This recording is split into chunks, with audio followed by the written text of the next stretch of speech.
ගතින් නෙමේ මනසින් සියල්ල අතාරින්න පුරුදු වෙන්න. හැම එකක්ම නැති වෙනවා. මොකක්ද නැති වෙන්නේ නැත්තේ? අපේ පෙම්වතා පෙම්වතිය නැති වෙනවා. බිරිඳ නැති වෙනවා. දරුවෝ නැති වෙනවා. ස්වාමියා නැති වෙනවා. අම්මගේ තාත්තගේ ගුණය නැති වෙනවා. යාළුවෝ නැති අපිත් නැති වෙනවානේ. කවුද දන්නේ හෙට ඇස් දෙක පෙනේද නැද්ද කියලා?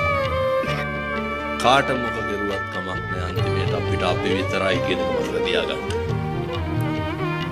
ඔය කරන සෑම අකුසලයක් අපේ ජීවිතේ හැම තැනකදීම විඳවන්න වෙනවා. ඊළඟ එක අනේක මත අපේ ජීවිතේ තීරණය කරන්න එපා.